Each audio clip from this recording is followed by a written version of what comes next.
accepte facilement. Amen. Amen. C'est que quand le monde normal toi, Tu es une personne anormale, tu n'es pas normal toi. quand le monde normal, Tu n'es pas une personne normale. quand on te demande de faire quoi, on te demande Toi, tu sais bien que tu as pris cette femme à mariage. Tu as donné naissance avec elle. Soit un enfant, donc mais un voisin vient te dire que cet enfant ne t'appartient pas. Directement, tu changes l'hiver. Toi, cette femme, tu m'as menti. Je ne vais pas entrer là-dedans. C'est l'exemple que j'ai donné. Amen. Amen. Un véritable enfant de Dieu. Il doit avoir une connaissance compétente. Il doit être stable. Dans tout ce qu'il fait en Jésus-Christ, il doit être stable. Aujourd'hui, un enfant de Dieu qui prie. On vient de prêcher par un autre pasteur. On vous dit que vos pasteurs là vous bouffent de l'argent avec les choses de dîmes là. Entre les paroles qu'un enfant de Dieu a déjà écouté, la parole dit que donne la dîme pour que tu sois béni comme un enfant de Dieu. Et la parole qui vient pour qu'on lui dise qu'on vous trompe avec vous. Tu trouves un véritable enfant de Dieu qui écoute la parole de Dieu du matin au soir. Il commence à analyser ces deux paroles. Et pourtant, pour un véritable enfant de Dieu, il n'a pas même un temps d'analyser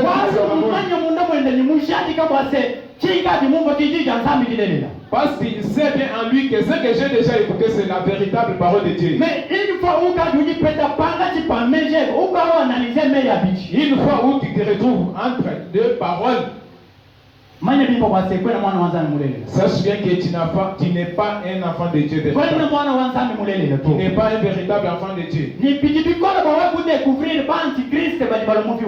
Il est impossible de découvrir les antichrist qui arrivent dans ta vie. Amen. Amen. Une personne ne peut pas se comparer à Dieu comme je disais. Mais aujourd'hui, nous voyons les prophètes. Nous voyons des papes. Ils se disent aussi, ils se comparent. Ils disent que c'était eux qui avaient écrit la Bible. Je me demande, pape a combien d'années? Quand Jésus-Christ était venu sur la terre, pape était où? Aujourd'hui, ils disent que ce sont eux qui avaient écrit. Ce sont eux qui avaient fabriqué la parole de Dieu que nous avons aujourd'hui. Selon eux, ils ont toute facilité de modifier la parole de Dieu. Mais Dieu, Jésus-Christ véritable. La Bible dit qu'il ne change pas. Il est le même aujourd'hui, demain, hier, éternellement. Mais la parole de Dieu qu'on veut modifier aujourd'hui, c'est quelle parole de Dieu? Toi, enfant de Dieu, tu dois changer. Tu dois changer. Au lieu de chercher toute connaissance de cette terre, vaut mieux chercher la connaissance qui peut t'amener à la vie éternelle. La personne n'était pas. Au commencement était la parole de Dieu. C'est la parole de Dieu qui a créé toutes choses que nous voyons. C'est la parole de Dieu qui a fait créer même l'humain qui se frappe la main sur la poitrine. Comment une personne peut se comparer à Dieu? Il faut tirer beaucoup d'attention. Avec ce que vous écoutez, vous devez tirer attention. Même ce que nous sommes en train d'écouter dans des parties, il faut tirer attention. Nous devons tirer beaucoup d'attention. Ce que nous écoutons même dans des voyages, il faut tirer attention. Il faut tirer beaucoup d'attention. Avec ce que nous sommes en train de voir dans la télévision, tu peux perdre ta vie inutilement. Parce que le diable, il est prudent. Même dans la Bible, on confirme que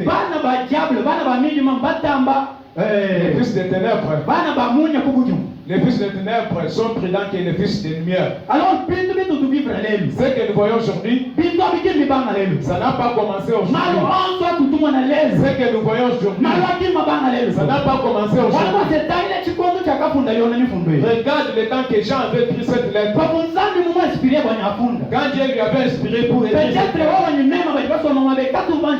à des fois toi et moi nous n'étions pas encore là.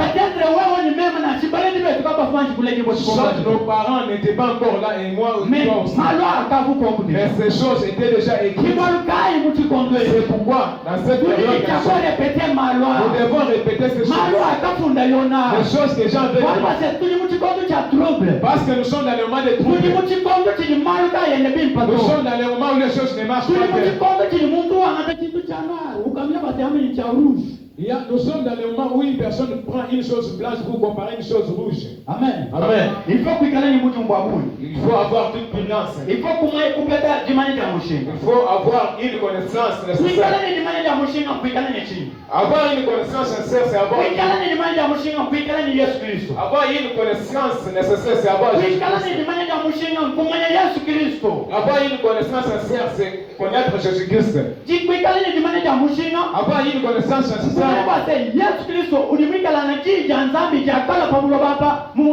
C'est savoir que c'est Jésus-Christ qui est la parole de Dieu qui était venue. Quand la parole de Dieu était venue dans une personne qui est Jésus-Christ, c'était pour nous faire quitter dans des choses mondaines. C'était pour enlever des mauvaises choses qui dominaient nos vies. Pour nous faire quitter dans les liens familiaux. Pour nous faire quitter dans les malédictions. Nous faire quitter dans des choses qui nous amènent à s'énerver chaque temps. Avoir une connaissance sincère, c'est connaître que Jésus-Christ et la parole de Dieu qui était venue dans une personne. La connaissance nécessaire, c'est connaître que Jésus-Christ, il est la force qui est plus que la force du diable.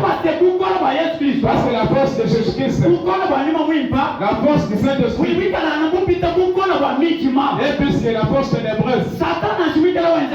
Même si les Satan opèrent des miracles. Je me rappelle au moment de Moïse en Égypte. À ce temps-là, Jésus-Christ était venu comme un ange. Mais Dieu travaillait avec Moïse. Moïse avait fait des miracles. Et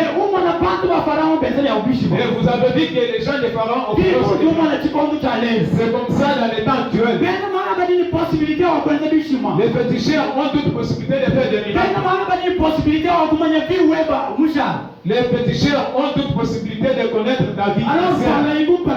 Quand il viendra devant toi, il te dit que toi tu es le fils de cette personne. Tu es né dans une famille quelconque. Tu as 5 enfants peut-être. Ça ne dit rien. Ça ne peut pas te pousser afin que tu puisses les voir comme Jésus-Christ. Tu ne peux pas l'accepter comme un messager du Christ. Parce que les féticheurs opèrent des miracles. Les sorciers voient les vies des gens. Les sorciers voient l'avenir des gens. Même tout ce que tu as préparé dans ta chambre, les sorciers ont la capacité de voir ça. Mais comment tu peux avoir une personne qui peut venir de toi? Il vient chez toi. Il vient même au service. Il commence à prophétiser sur toi. Il commence à parler sur ta vie. Directement. Quand la femme de Dieu qui a déjà écouté la parole de Dieu, tu changes l'humeur directement. Tu fais tomber toute la connaissance que tu as fait. Tu te perds même à prendre cette personne-là et l'amener chez toi. Tu te perds même à prendre ces prophète là comme un prophète de Dieu. Et pourtant il est un magicien sorcier. Et pourtant il est un féticheur. Et pourtant il est un pion du diable qui est venu pour te déstabiliser. Tu dois savoir que la puissance de Jésus-Christ est te décider. La puissance de Jésus-Christ est te décider. Les magiciens, même s'ils peuvent faire des ils ne peuvent pas faire comme Jésus-Christ. Même s'ils disent des prophéties, ils ne peuvent pas dire comme Jésus-Christ. Parce que dans leur prophétie, il y a la mort. Dans leur miracle, derrière il y a la mort. Mais dans la prophétie de Jésus-Christ, il y a la vie éternelle. Dans la prophétie divine, il y a la vie éternelle. C'est ça la différence. Même si tu dis n'importe quoi, il ne peut pas donner la vie éternelle. Amen. Tu dois avoir une connaissance nécessaire. La connaissance nécessaire. Un véritable enfant de Dieu. Tu dois savoir que Jésus-Christ, c'est venu ton sauveur. Jésus-Christ, c'est le Seigneur et le Sauveur de ta vie. Il n'y a aucune autre chose ici-bas. Il peut te donner la vie. Il n'y a aucune autre personne qui peut te donner la vie. Si ce n'est pas Jésus-Christ, comment tu peux croire aux paroles des gens de cette heure? Tu dois savoir que c'est Jésus-Christ qui est ton sauveur. Tu peux acclamer pour la parole de Dieu. Que Dieu te bénisse. Incline ta tête dans la prière. Nous allons dire merci à Dieu pour sa parole. Disons merci à Dieu pour sa grâce qui nous a fait ce matin. Élève, d'abord commence à dire merci à Dieu.